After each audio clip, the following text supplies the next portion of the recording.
non-spiritual people, as I might call it, or to those who are secular. It has tried to leave those fields to them, the field of economics, the field of social welfare, the field of politics, and so on. If this gulf can be actually bridged, as Islam does, then this diarchy, this conflict, this bad blood, this indifference, this enmity and hostility between the world of faith and the world of reason will vanish.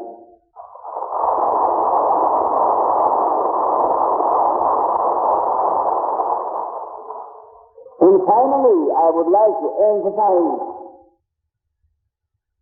that God will remain a regulative idea until and unless there is a comprehensive scheme of life where God can be experienced at every step, in the factory, in the school, in the marketplace, and inside those temples of worship which are made in His name. To regard worship of God as an act which is of a special type and which can be undertaken only on certain fixed days or timings, again leaves a loophole where the devil enters and takes away the herd, and the shepherd has just to stand and wait. The human being should be taught a philosophy of life and a technique, and I have found it in Islam, where this entire worldly business of the human beings is transformed into acts of worship. Because Islam says that God is absolutely good, He is absolute good, and whatever He has created is absolute good. Consequently, all our activities in this world, even those activities which are labeled as mundane, all these activities are good. And they become really good and positively good when every mundane activity is undertaken with the fullest consciousness that a person is behaving as a co-worker with God in His divine scheme for His sake and not for the sake of any ulterior motive.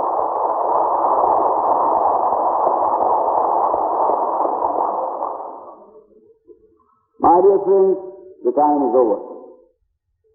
But I would recapitulate this tragedy of skepticism and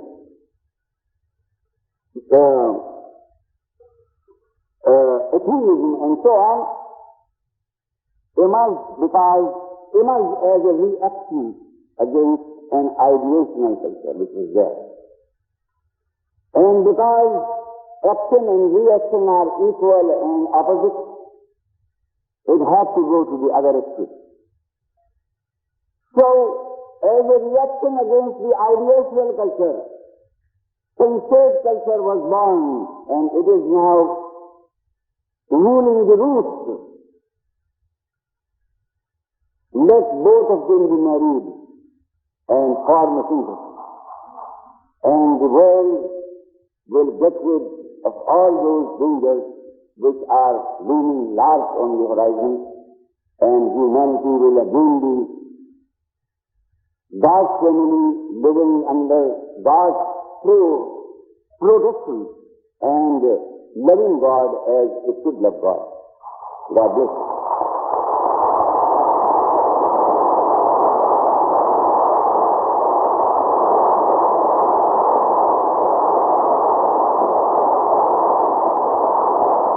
Thank you, Professor Ansari.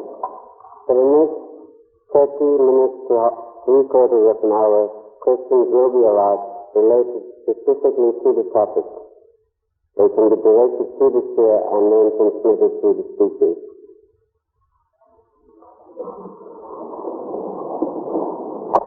A question is asked to Dr. Ansari. What is the mediator between man and God?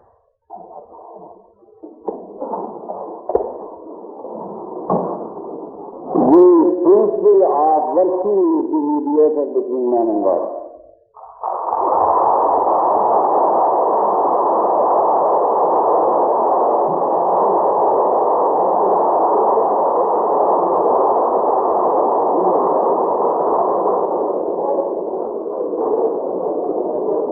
Are there any other questions?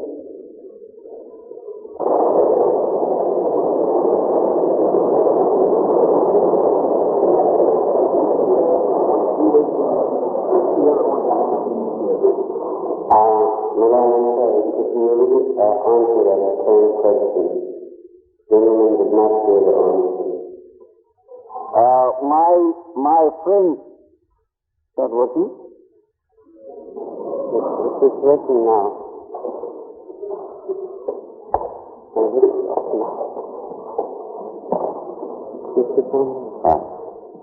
My friend has asked the question, who is the mediator between man and God? I had answered it. The principle of virtue is the mediator between man and God. No human contact. Pardon? No human contact. What is the human contract between a wireless station where you have tangible machines and a wireless set which gets nothing? No, there must be a blueprint for life. Sure. But he is saying what? There must be a blueprint to life. There must be a blueprint to life, and that blueprint has been given. That blueprint has been given, but I don't know what you mean by this. That's what I'm implying. I'm asking, there is a blueprint to life, there must be a mediator between man and God. My dear sir, there is a mediator between man and God, and that is the principle of virtue. If you conceive God anthropomorphically, if you conceive God only as a magnified human being, sitting somewhere away from us on a throne, then there is the need for conceiving space and time between God and man. But if God is right here in your heart, which mediator you need?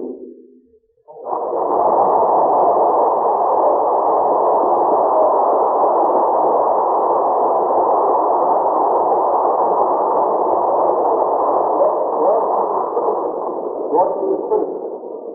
God cannot be even called spirit. According to the Quran, God is something about whom you cannot say it is physical or psychical or spirit or anything else. Laysa kamithlihi shay. He is other than what man is. He is transcendental in his essence.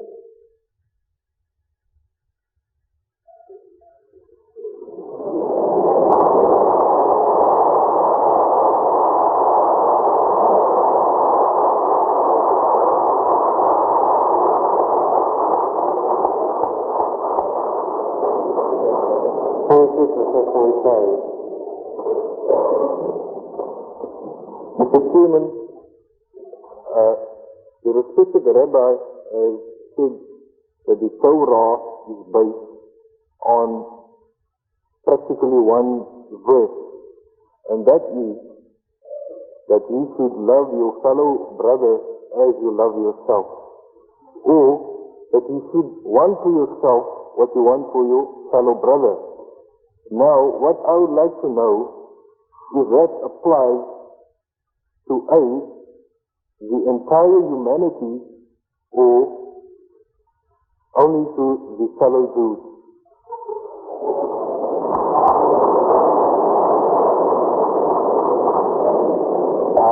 Rabbi, would you like to answer that?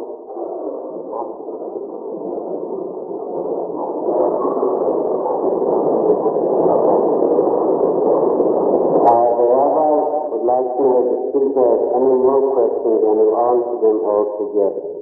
Excuse me? Have you any more questions? No, that's true. That only question. That is the only one that I would like to answer together.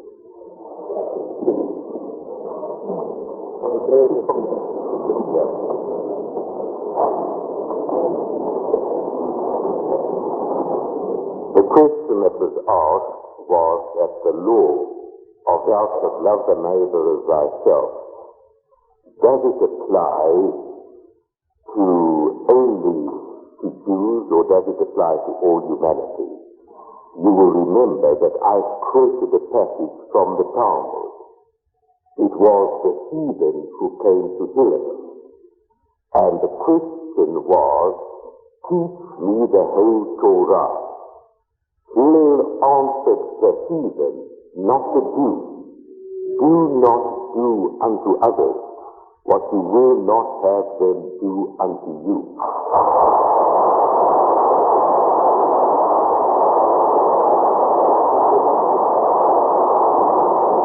This is the whole Torah, the rest is commentary.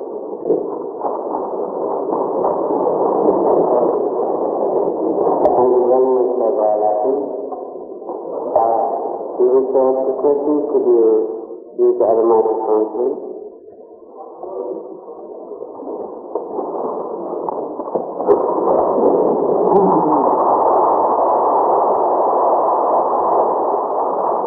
I would like to ask the Chief Rabbi if he thinks the Ten Commandments are fulfilled by his words, thou shalt love thy neighbor as thyself. Thou shalt love God with all thy heart and soul and mind, and thy neighbor as thyself.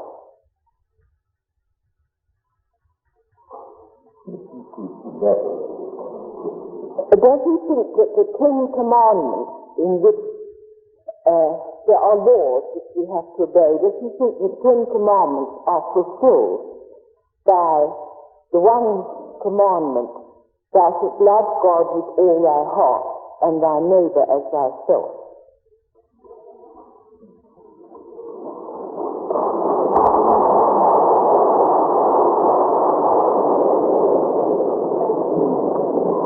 I'm afraid I must be a little more lengthy in my reply to this question than I was to the previous one.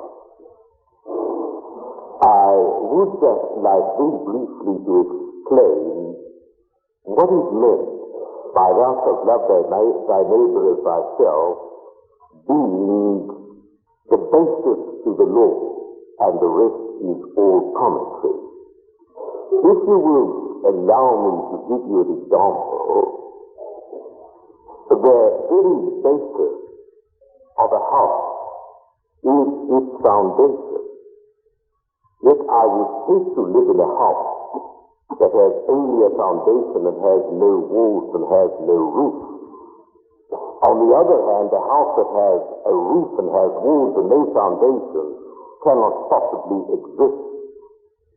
All the other laws of the Torah and of Judaism are meaningless unless there is the observance, the complete observance of thou shalt love thy neighbor as thyself.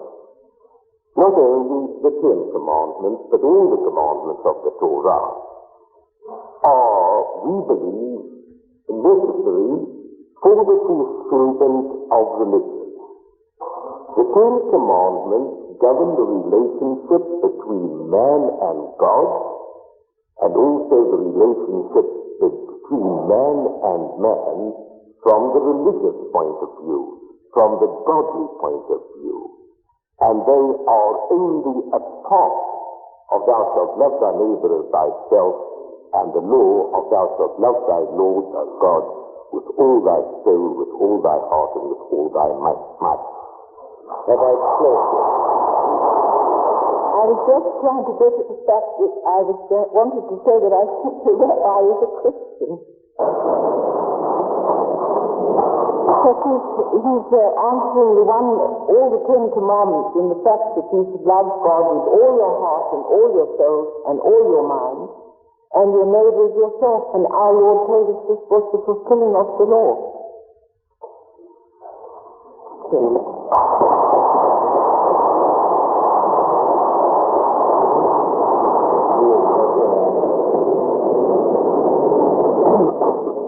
Will there be a judgment day, and what will be the time?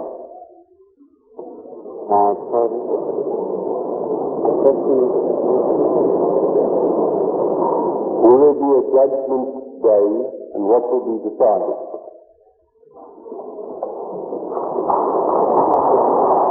What do you ask? Will there be a judgment day? What will be the time? Yes, if the world is a moral order, there ought to be a judgment day. And according to the belief of Judaism, Christianity, and Islam, there will be a judgment day, and God will be the judge. The sign, of course, is known to God alone.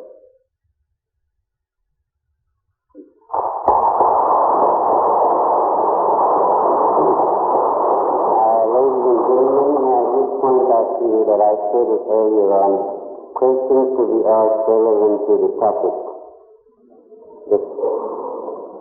There's a question before me, and I don't know if it is sent from somewhere in the back. It says, excuse me, some say that the different religions of the world are problems in themselves. The writer of this note says, comment, if so, can they offer solutions? I shall read it out slowly again. Some say that the different religions of the world are problems in themselves. If so, can they offer solutions? A question is directed at all the speakers.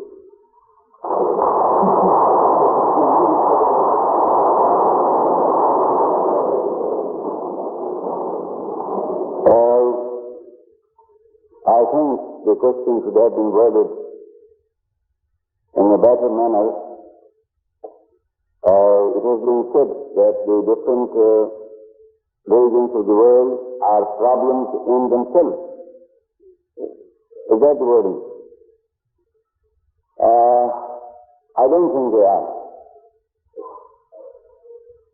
Every religion teaches whatever it has to teach distinctly, positively, clearly. So, to raise this question is, in my opinion, wrong. As regards the solution,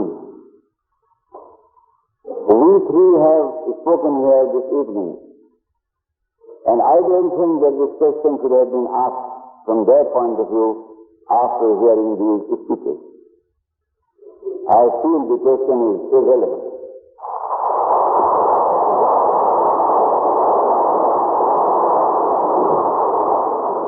Rabbi Alatin or Professor Kansi has a chance of answering the question also.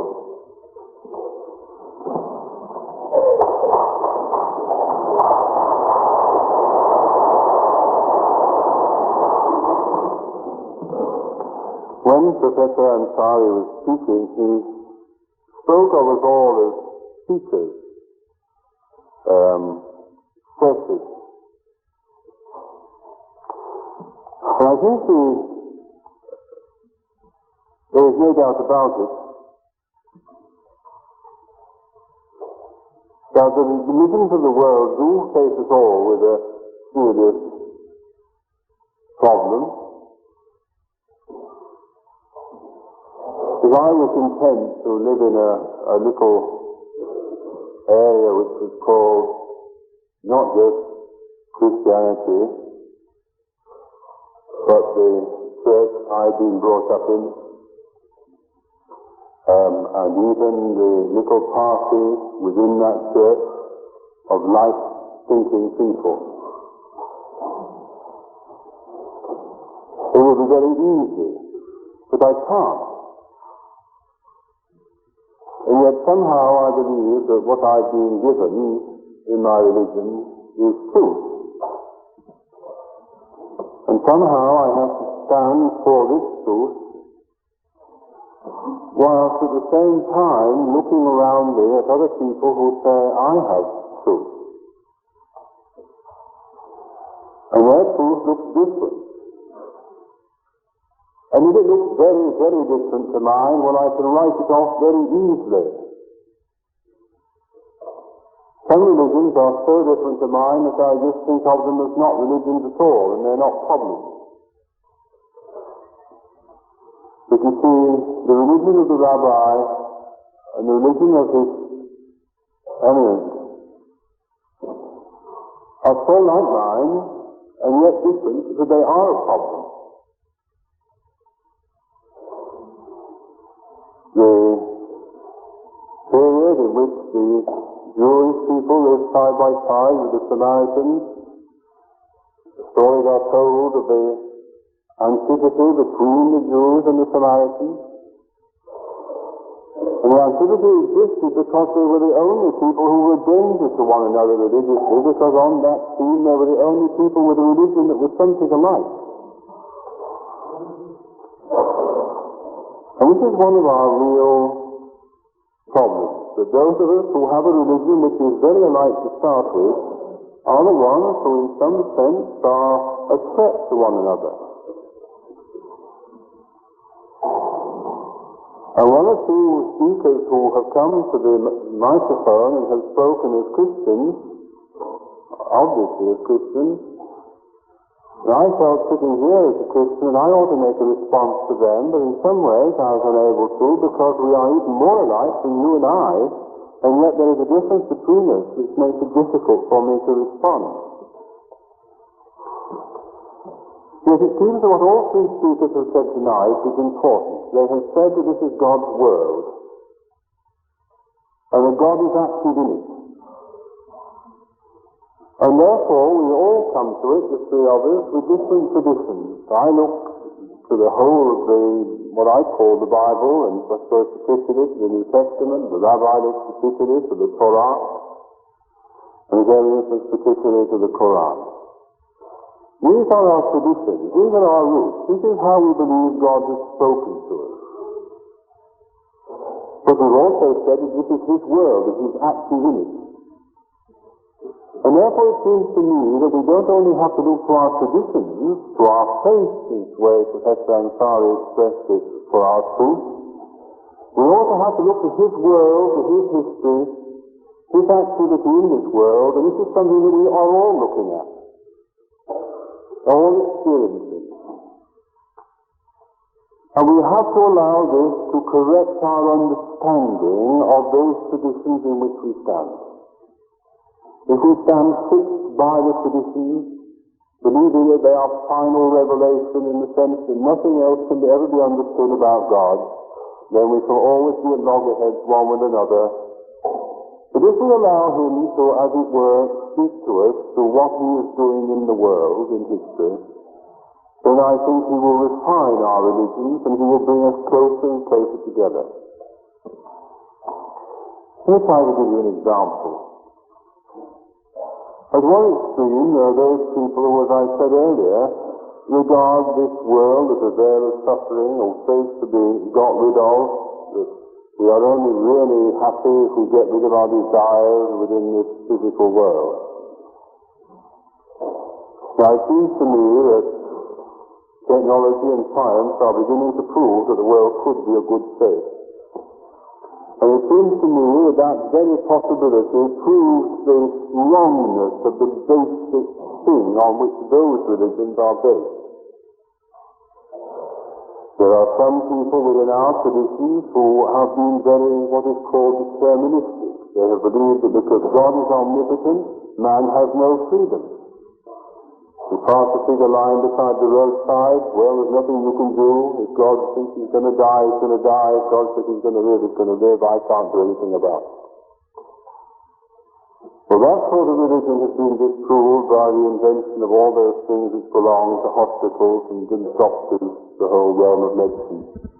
I've got an ambulance, I've got a hospital, I can do something about it, therefore I am responsible to do something about it.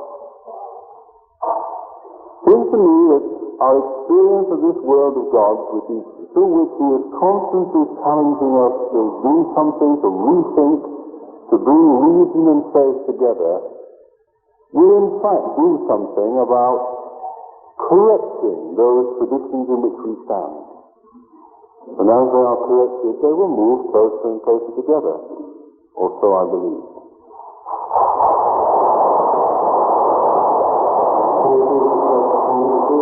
Rabbi Latin would like to answer the question.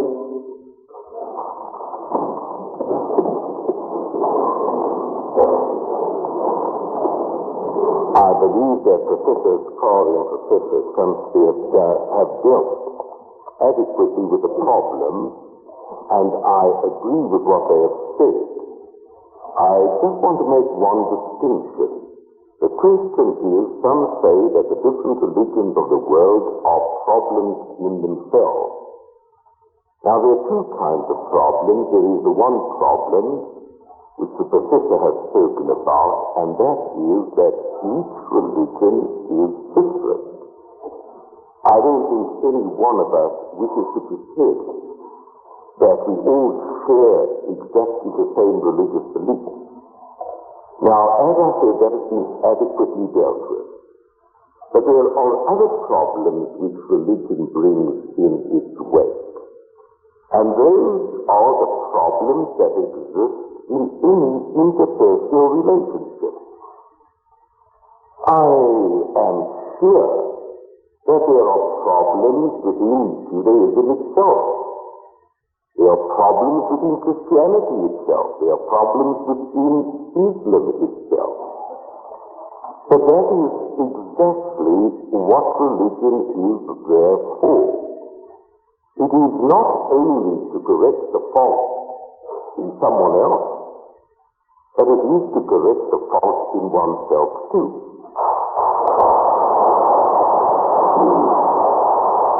If I may be permitted to give an example, the mere fact that you have husband and wife living together under one roof is a wonderful ideal, speaking romantically, but it does bring certain problems with it. That doesn't mean to say that we would do away with the institute of marriage. The mere fact that one has parents and children living together under one roof nowadays brings with it tremendous problems. But those are interpersonal relationships, and interpersonal relationships always present problems. And it is part of the challenge of life to deal with those problems.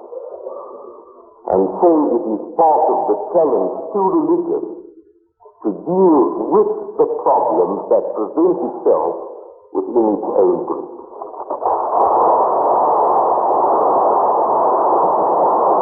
Thank you, Rabbi Latin. There is a second part to that question which I think is irrelevant. It's why have not the dynamic religious forces prevented the origin of the problems in the first place? I think it's simple enough that by erring and staying away from the path of righteousness and truth, they have created the problems for themselves. And I don't think it's necessary for the speakers to answer the second question. I think the gentleman in the blue jersey was first, and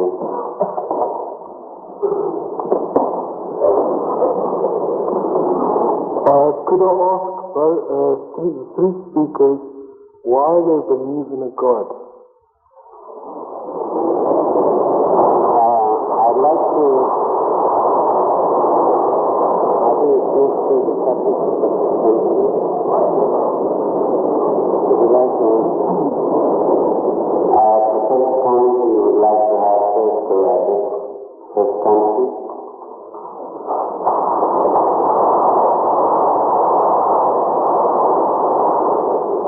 I didn't say I'd like to have first go. I think I said I was prepared.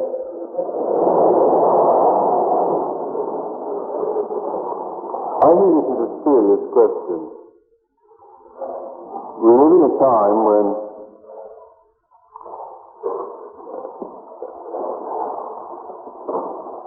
easy to accept what is handed down to us by our parents, our grandparents, about the nature of things, including the fact of God, is at a discount.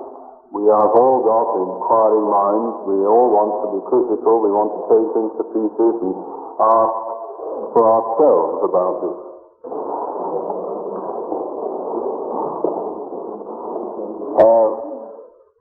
The learned professor has spoken on this question, why do we believe in God? But I also have been asked by him if I have any arguments on the point. In connection with the existence of God, there are three types of arguments in philosophy: the ontological argument, and the teleological argument, and the cosmological argument. The learned professor has taken the teleological argument, and he has said beautifully, showing the way in connection with God, who is an ultimate value, who is not a thing of this world as we see and observe and know in this world. Of course, about everything which is ultimate, much can be said on both sides. And consequently, there are people who pick up courage to deny and to maintain a stand that there is no God. I would like to take up this thing first. Those who say there is no God, I might point out that no human being has the right to say there is no God. This statement, denial of God in positive terms, is the most irrational, illogical, and baseless statement which any human being can make. Even those of you who are not students of logic and philosophy can understand it very well. If a person says about a certain thing that that certain thing is not present in this hall, then he will have to prove that he has comprehensive knowledge of this hall. If a person says that there is not a particular thing existent in this hall, then he will have to prove, in order to prove his statement to be valid and true, he will have to prove that he possesses a comprehensive knowledge of every nook and corner of this hall. Without that, he cannot make this statement.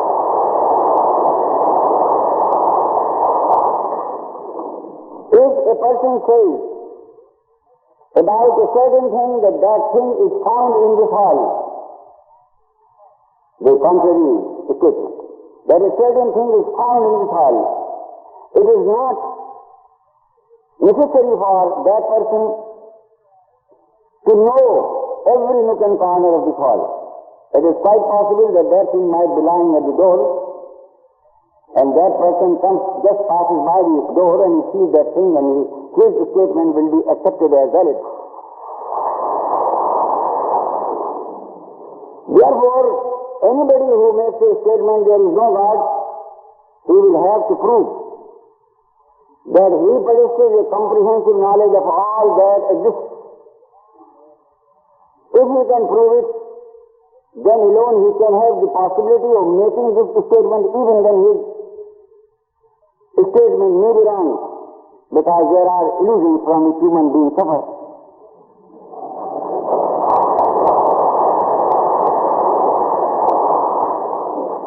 Therefore, this stand that there is no God, this stand is not possible for any human being on the face of the earth, and it should be completely ruled out. Then we can take the argument through another channel, which the learned professor took, and I wish to go on the same path, and probably because of time he did not take it to his final point. There can be 2 points of view about what exists and about what we experience, about this world. One point of view can be and has been that this world has been created by a supreme being, by God, and it has been created ab novo. The other point of view has been, and it is also put forward nowadays, that this world has not been created by anything known as God or called God. The question arises, if this world has not been created by God, how did this world come into being? Then, as the learned professor said, the only answer will be that this world has come into being by accident. Alright. This world has come into being by accident, it means that this world has come into being by chance. Accidental action is chance action. And chance means the absence of law. Therefore, this world in its very origin is without a plan and without a purpose, which means, again, that this world is a blind world, that this world is a blind process. It also means that because there is no God and material reality is the only reality, therefore everything in this world is only physical or material. And this is the line of argument with the materialistic take, because the materialistic metaphysics is wedded to behavioristic or mechanistic psychology. And in mechanistic psychology they teach us that to talk about the soul, about the existence of the soul, is pure idiosyncrasy, and even to talk about the mind is something nonsensical. Those of you who might have studied psychology know it, that they say that there is no such thing as mind. Of course, soul is not there, and even this mind is not there. There is no such thing as the mind, it is only the brain, which is a sort of physiological, biological mechanism, and it works through itself on the basis of permutation combination, and the brain secretes thought as liver secretes bile. So, on the basis of materialistic philosophy, everything is conceived in physical terms alone. That man is only a physical being. This world is only physical or material. To conceive of the mind existing in this world or even in the human being, and to conceive of things like spirit, they say this is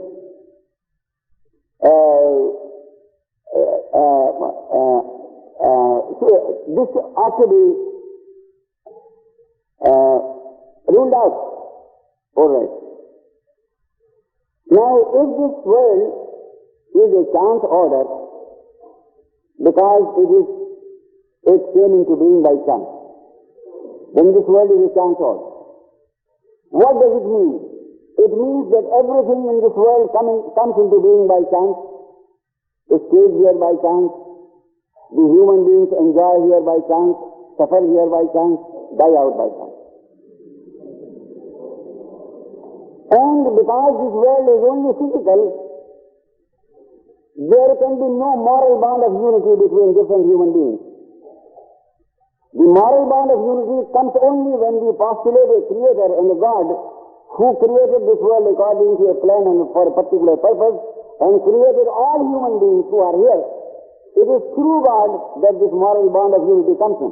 Otherwise, if this world is a chance order, then every human being comes into this world by chance, and there is absolutely no question of any rational bond of unity between different human beings, except in terms of physical values and physical values are always based on experience.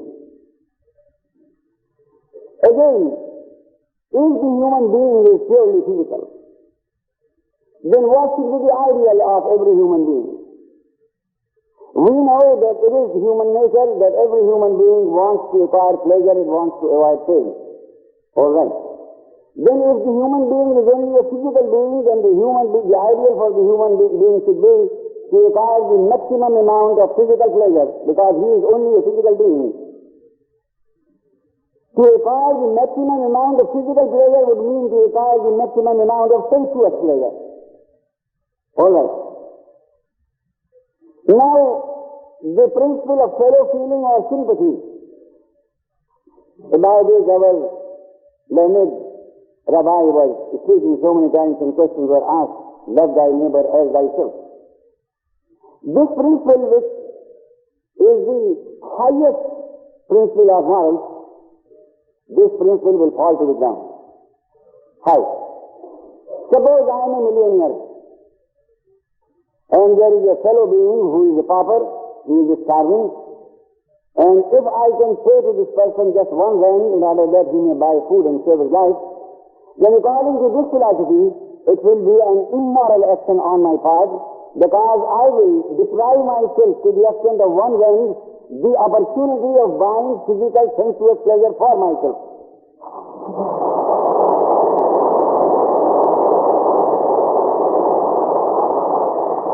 Then again, if this world is a blind process and it is a chance order, then all attempts by human groups for making plans and making codes of law, whether for the administration of the family or for the administration of a business concern or for the administration of an educational institution or anything else, all this activity of formulating the law would be an unnatural and irrational activity, because it will violate against the very nature of this world being a chance order. It is a lawless world, and there should be no talk of law in this world.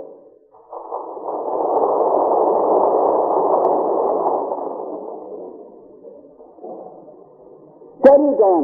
The argument runs logically. Of course, you might find that there are groups who say that they believe in materialism and atheism, and they also talk of welfare of the common man and so on and so forth. But there, those principles of welfare for their fellow beings are their consideration of love for their fellow beings, and their disbelief in God, these are combined on the principle of expediency, not on a rational principle, because they cannot be combined. The only motives that can emerge from the philosophy of denial of God would be two, which are very famous and very well known, but I would repeat them here. The first one is, eat, drink, and be merry, for tomorrow we die. Eat, drink, and be merry, for tomorrow we die, because this world, this human life here, is a bad bargain, and we have to make the best of this bad bargain. The world has no meaning, life has no meaning absolutely, because meaning comes into life only through belief in God. Without that there is no meaning. And because on this basis there can be no meaning, therefore the motto can only be this: eat, drink, and be merry, for tomorrow we die. This is number one. And the other one would be, and it is, everyone unto himself, and devil take the hindmost.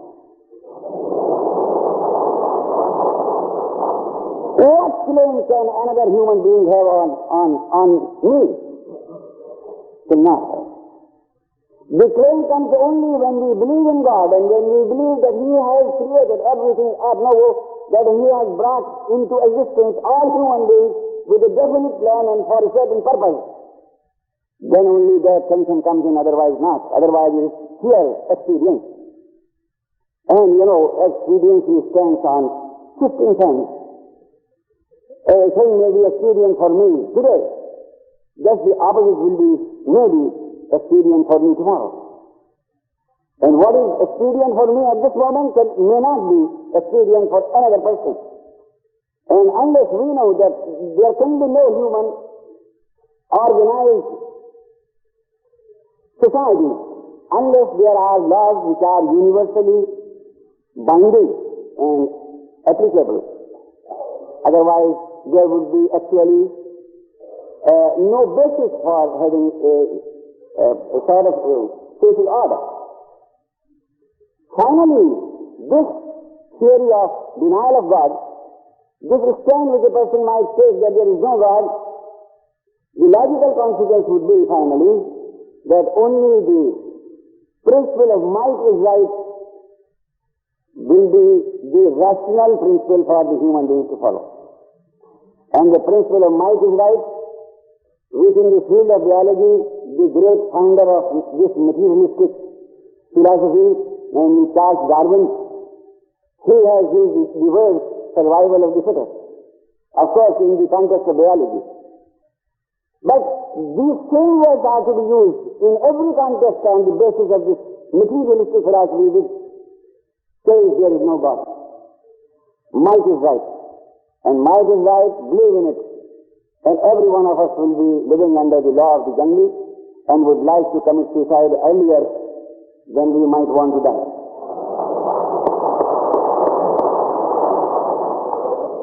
So, actually, why should we believe in God? If we can think seriously on life, that when we go to bed, we go to 100 cares and anxieties, born of our different associations during the day.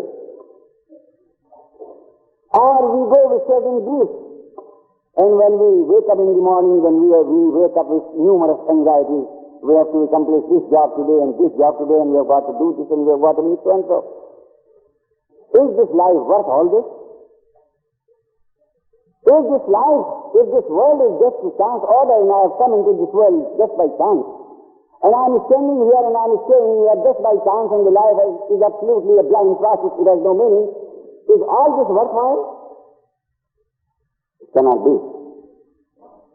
The worth in life and the value in life and the meaning in life comes only through believing in God. And consequently, we should believe in God. For our safety, for our security, for our happiness, for bringing meaning into our life and the life of our fellow beings.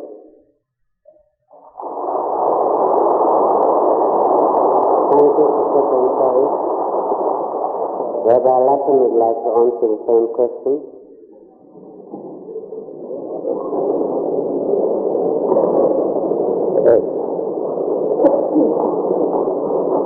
You will notice that we have shifted some way from endeavoring to solve the problems of the world. And I believe that this is all to the good. We are now dealing with a real problem. I find myself in rather a difficult position at this moment.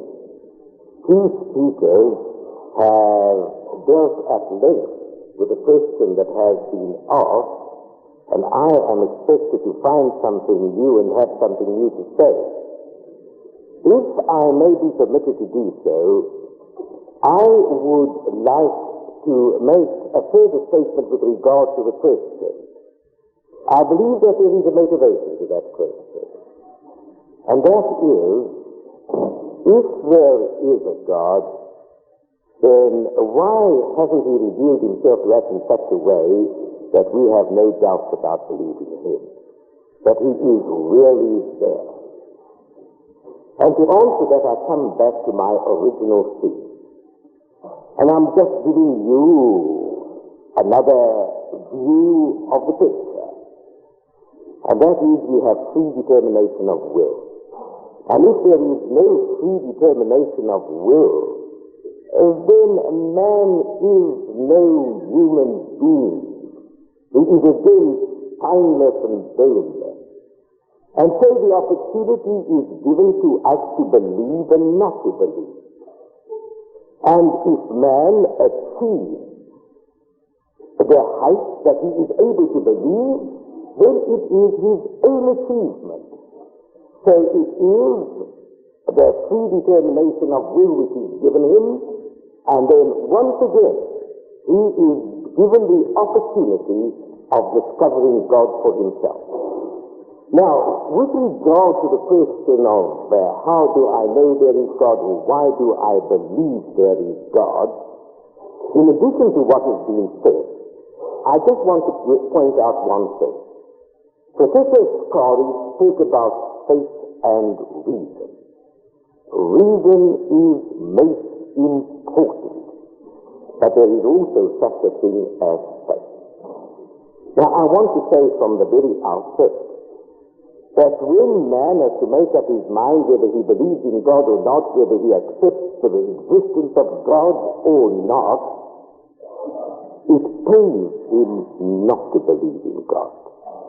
From a purely materialistic point of view, one cannot be permissive and believe in God.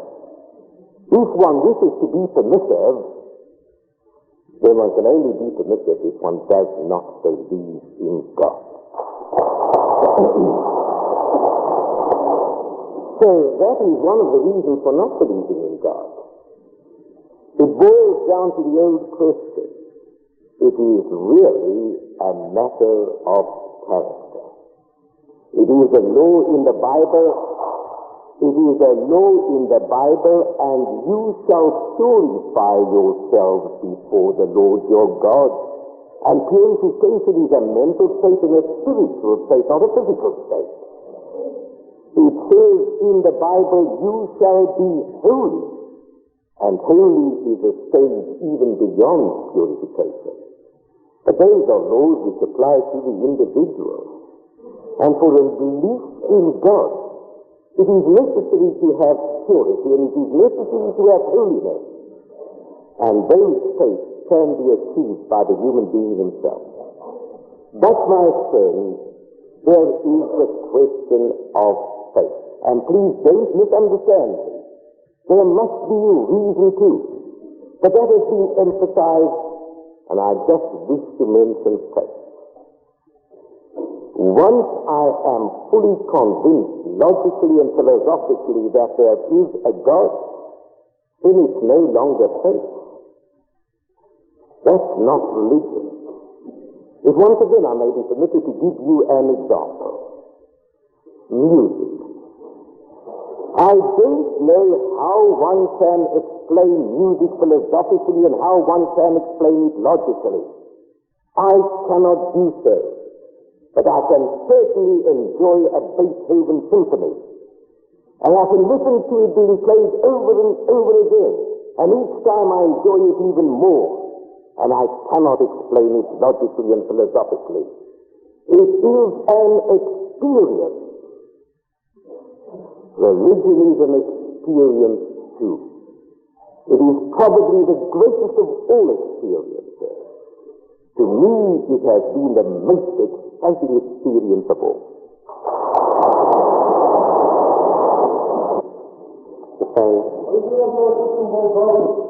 Ladies and gentlemen,